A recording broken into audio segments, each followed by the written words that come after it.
What is the difference between a flat white, a latte, and a cappuccino? Let's make them and I'll talk you through it. Now, for starters, we want to make sure that we're making them in the right cup. So I'm going to today make a flat white in a 190ml cup like that. I'm also going to do my cappuccino in a 190ml cup. I'm going to use a 220ml glass for my latte, and that is probably one point of difference for your latte, is they tend to have a little bit more milk through them. So they can be a little bit more diluted in milk to coffee ratio. There's still the same amount of coffee because I'm putting a single shot in each of these. Now, if you prefer a stronger coffee, go for a double shot. If you want to go for something a little bit more robust, and you would go for maybe a double ristretto. Keep an eye out for a video that we're producing soon, helping you learn more about ristrettos. It might already be out, so go have a look for that one. But the main thing that we want to talk about today is really the difference between the milk texturing. Now, the biggest difference is the amount of air that you're actually adding to that coffee.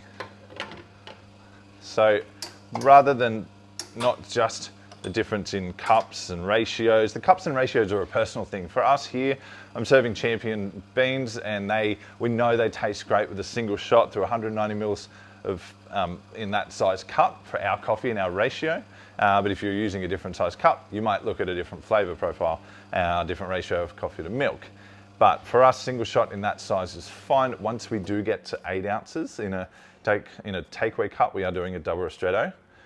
Flavor-wise, we want to punch through that extra bit of milk, but then we're doing a double shot for our 12 ounces in latte, flat white, and cappuccino. So it's the same, essentially the same coffee to milk ratio in that for all three of them.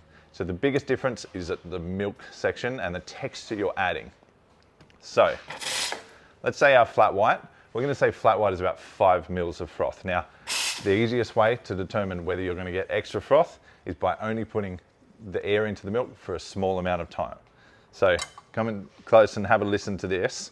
So if I get this started, no air yet, but only add like 1 to 2 seconds of air, and then I'll lift up, and that'll be all the air I'm adding, making sure I obviously don't overheat that milk. So that's my flat white. Now this time, latte. So we're going to again, but they're going to go 1, 2, 3, 4. A little bit more air, lift up, no more air.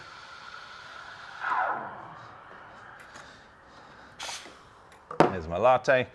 Now this time, my cappuccino. Let's just get that air in there as soon as possible. 3, 4, 5, 6. That's 6 seconds of air. Now we've got plenty in there, and you can see how much that milk has risen because of the extra air. Now, I've definitely put plenty in there, but you can see how there's actually a bit of a smaller level, middle, and the extra that I put in there for that cappuccino. Now this is the biggest point of difference. So now we've got, that'll be my single shot in this glass, in this cup, sorry. There's my single.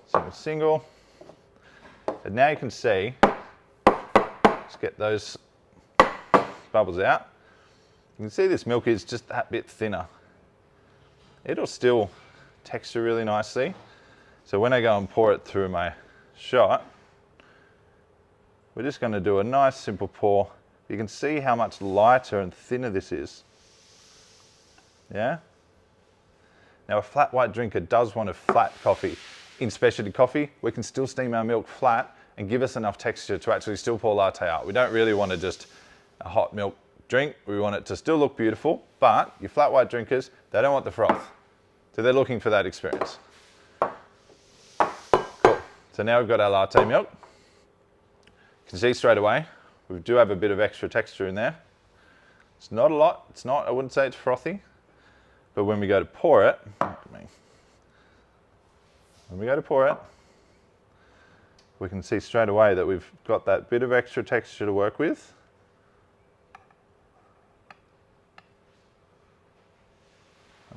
And we can pull. Now we'll be able to see that settle and how much extra froth there is there.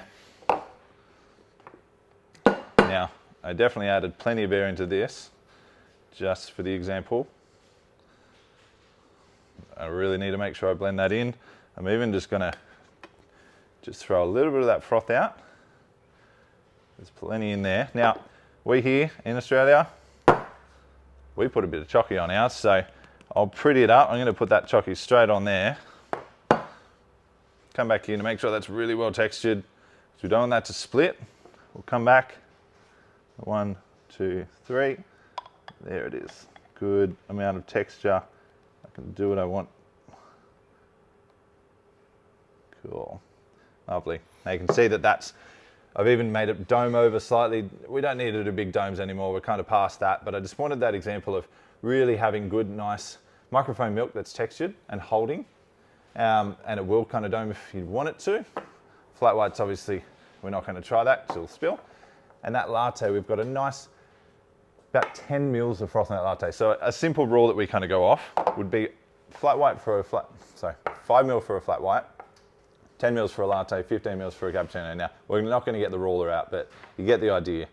And that's the biggest difference between these drinks. The experience of drinking a full mouthfeel cappuccino versus, you know, a nice latte that coats your mouth, and a flat white that's not quite as intense in the mouthfeel. So that for us here in modern coffee today, they're the 3 most popular coffees. You'll pump them out through the bar. We've got, that's probably, I reckon, 80% of the volume in most of the cafes that we manage here and our wholesale cafe partners.